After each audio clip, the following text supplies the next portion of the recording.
All right, good morning. Welcome to Three Swords Gaming. I want to spend a few minutes talking about the most recent expansion, Secrets of the Obscure, and about what we think of it so far. So this is like a review, right? That's what this is. A quick review on Secrets of the Obscure, and uh, is it good? Now, keeping in mind, of course, that it's only partially released, right?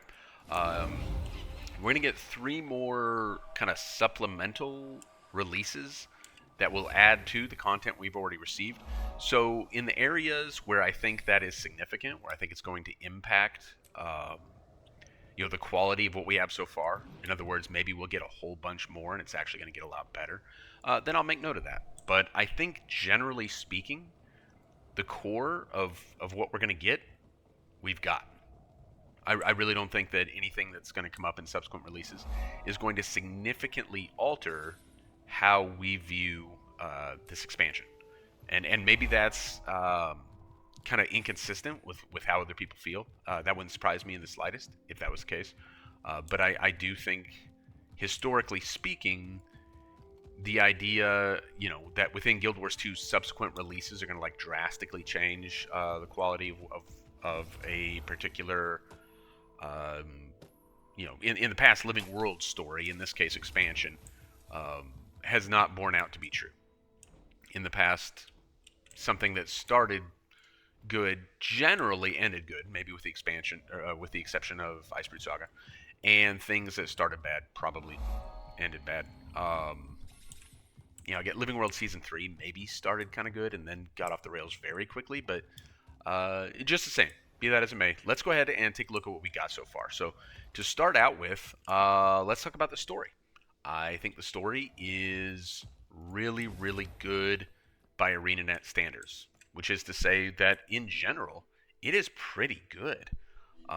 It's not, Watchmen or something like that. I don't know that it is a story that's really going to cause you to like stop and think and say, oh, wow, this is something I never thought about before, or like I'm so glad that ArenaNet took the time to consider X, Y, Z, or whatever. Like I don't feel that it's a philosophical triumph in any way, but it doesn't need to be because it's a video game, right?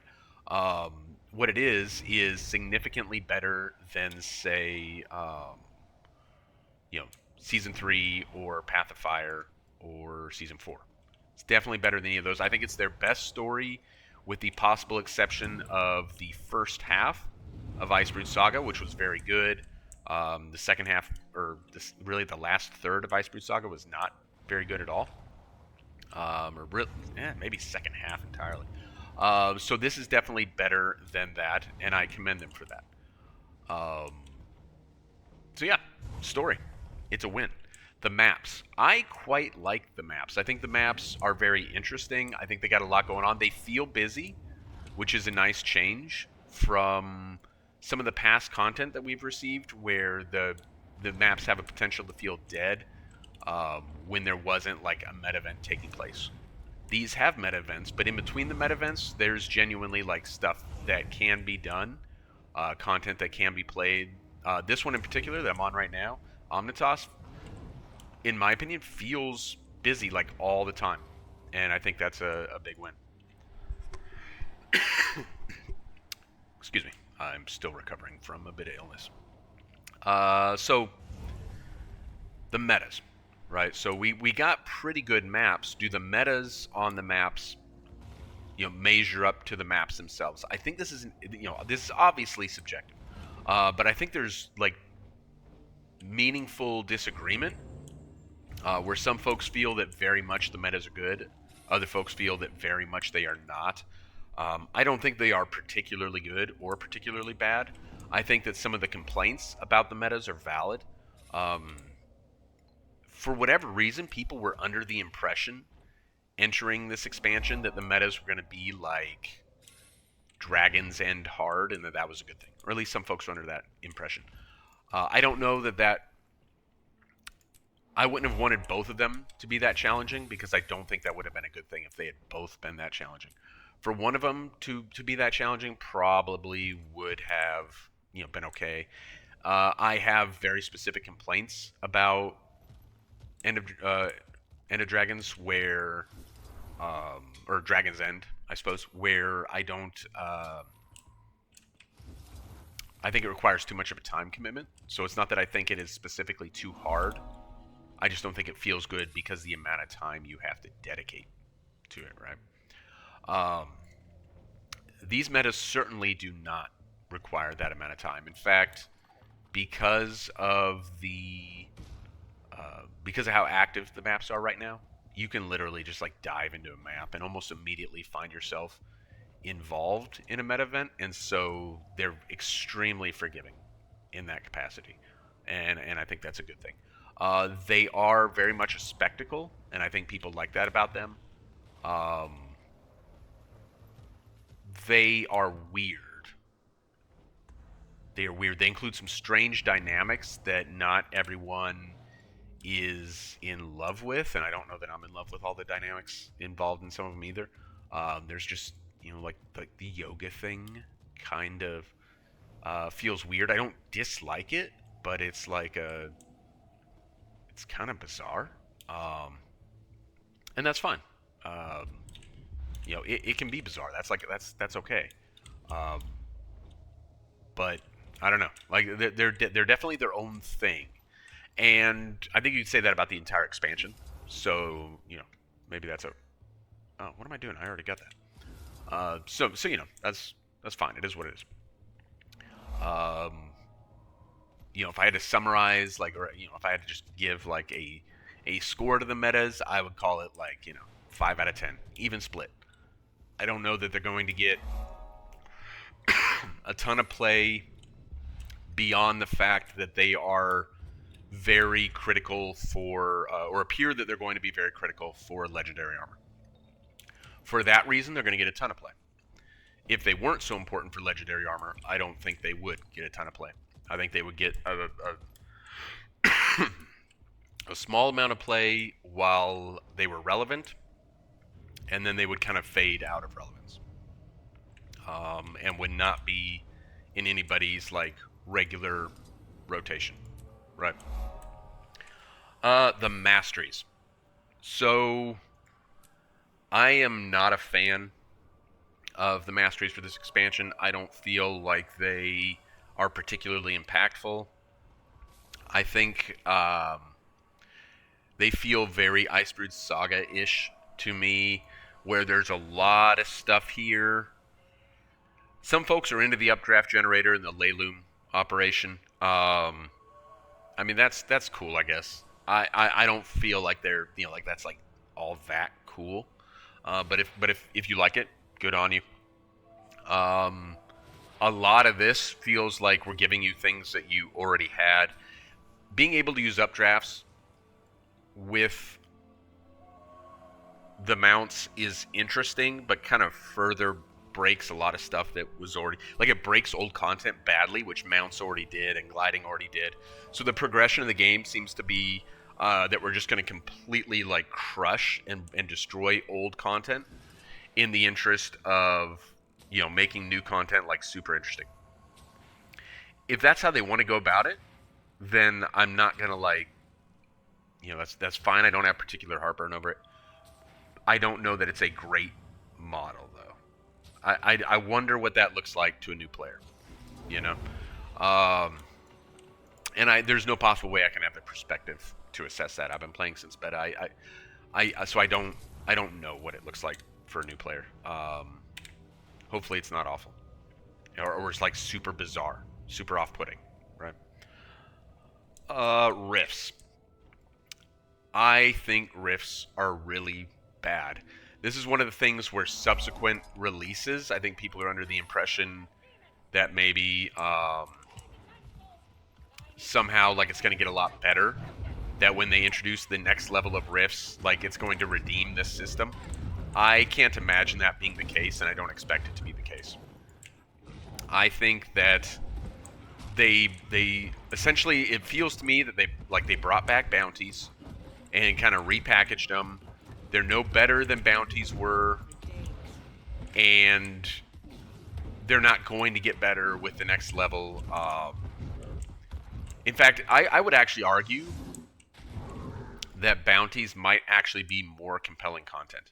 And I don't think that's being said right now because rifts are new and they're going to be part of the legendary armor process for the open world PvE legendary armor, and so people are excited about that.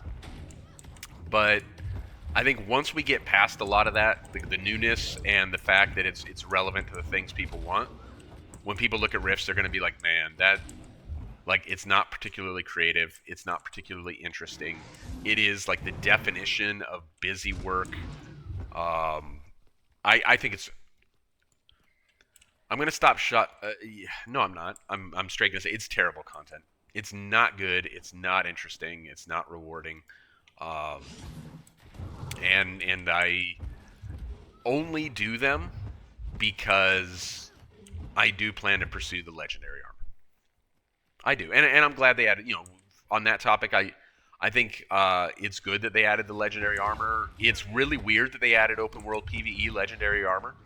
I think it shows that maybe they've kind of given up on a certain segment of the population playing certain game modes, and they've said, well, that's fine. You're not going to play this, or you don't have interest in it. Then we'll give you the same thing via what you do want to do. I'm surprised it's actually. So they decided to put the grind in rifts, which is fine. I expected the grind to be elsewhere. I expected to do like hundreds of meta events and like from all the different all the core world boss train stuff, and it looks like that's maybe not part of the formula at all, which does surprise me. Instead, is this gonna be a champ? It's not. All right, cool. Instead, they're really doubling down on the rifts thing as like a part of the content that they want players to play. Which brings us back to rifts. That's a shame because they're not very good, and I think there's some things built into the rift system that's going to cause players to be a little bit unhappy about how that farming goes as the farming process matures.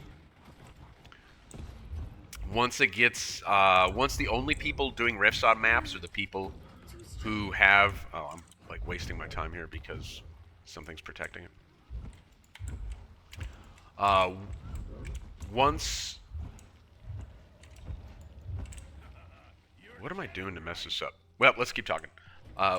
Once that process kind of reaches maturation and like world, or rift trains are the way to do rifts and so forth, I think players are going to be unhappy about the interaction because of the costs associated with like tier 3 rifts and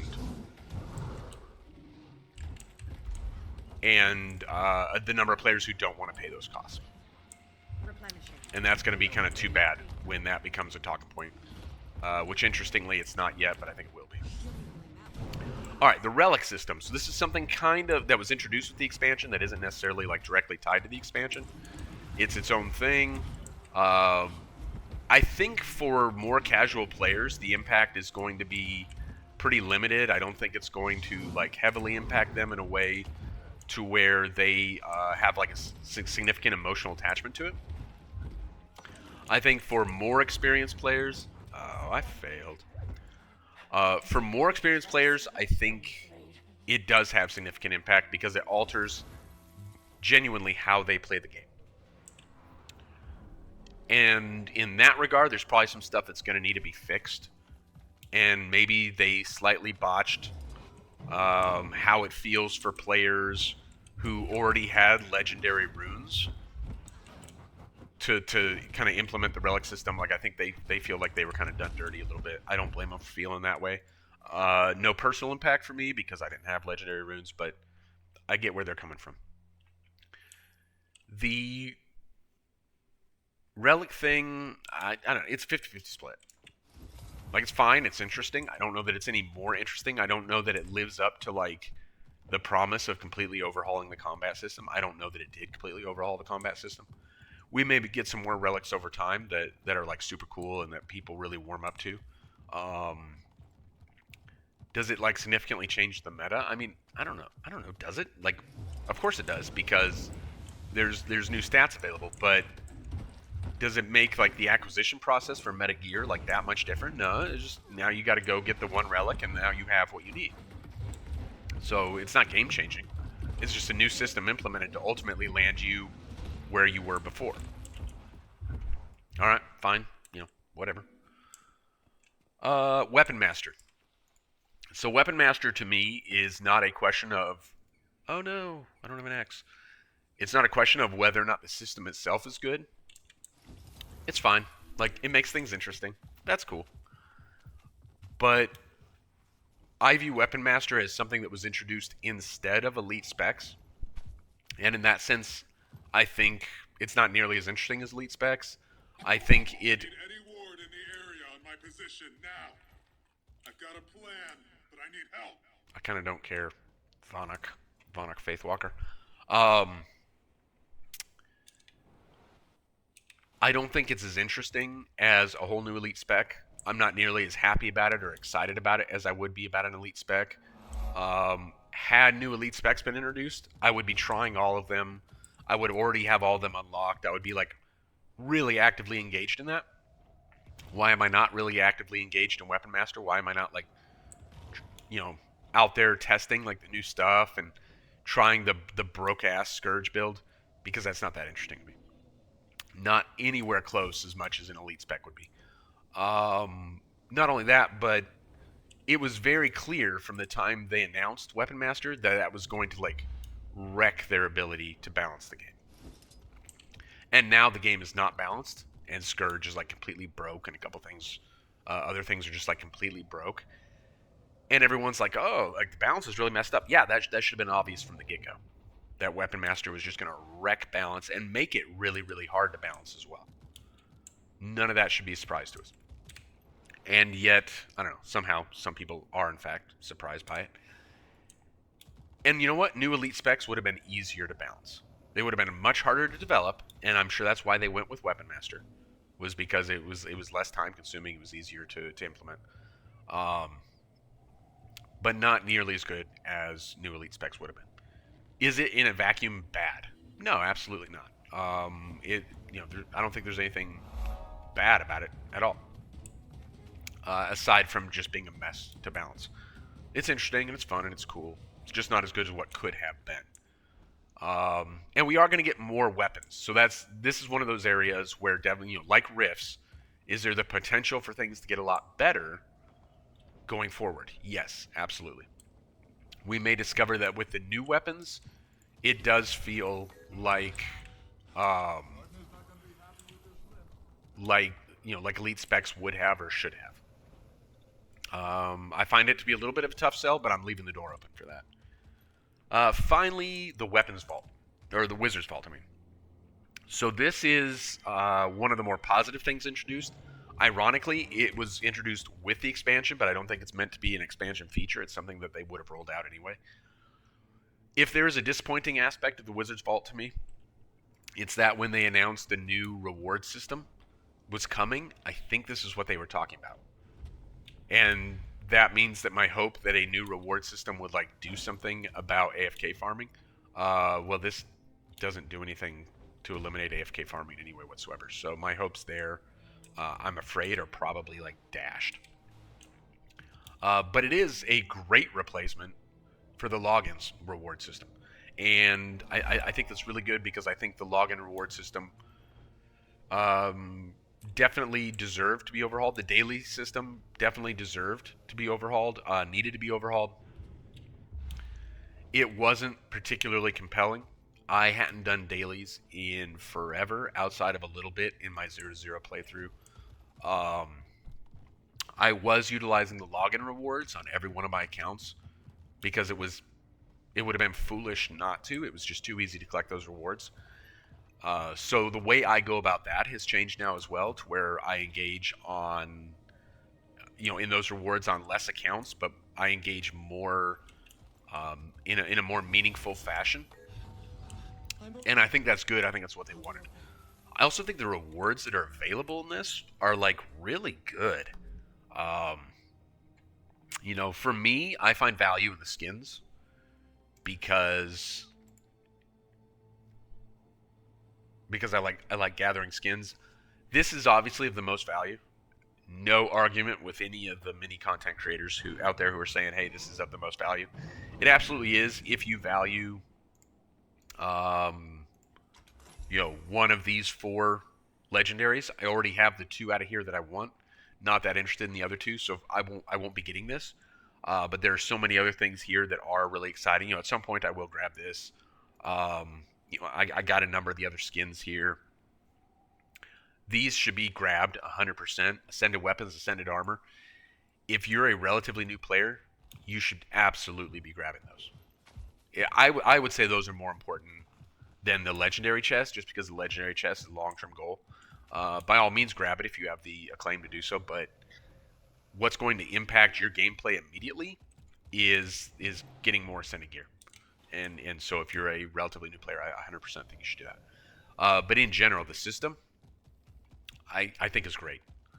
And I think a lot of I understand the complaint, the bugged mini dungeon thing, really bad look, really bad way for them to roll the system out. That was like super unfortunate, and they kind of got no one to blame for that but themselves. But looking beyond that, the system in general, people are complaining that like, oh, now I have it requires me X amount of time to do my dailies, or like now I have to play something. Like that was the point of it. The point was that you have to play things that maybe you hadn't previously engaged in. The point was that it exposes you to new content. And yeah, that includes things like mini dungeons. Like, deeply sorry if you don't find a particular mini dungeon interesting, but if you've never done it before, knock it out once. Get your daily. It's not that hard. I'm a very mediocre player, and I'm still able to achieve that. So, you I find some of the complaints about that system to be pretty weak. In total, to sum it up, like, do I think Secrets of the Obscure is good? Yeah, I think in spite of some of the things that I don't like the rifts, I think the expansion feels really good, feels really interesting. And that's like the biggest thing, right? And I think that feeling is going to remain throughout the releases. Am I sold on the idea of mini expansions? Do I think it's like kind of a paid version of Icebrood Saga? Yeah, it's kind of a paid version of Icebrood Saga. But it feels good to play. I feel like it was worth my money. Here's a big litmus test for me as someone with multiple accounts. Will I ultimately, over a period of time, acquire it for all my accounts? Yes, I will. Will I be getting like the ultimate version for all my accounts? Absolutely not. Because that would be like just bizarre levels of whale spending. But will I buy the $25 version on alt accounts? Oh yeah, for sure, because I think it's great content. So that's kind of where I'm at on this expansion. I do hope people are enjoying it. I'm definitely enjoying it. And I hope, in general, you enjoy your gameplay as you go forward. So thanks for taking the time to listen to my thoughts. And I'm interested to hear yours in the comments, by all means. You guys have a good one.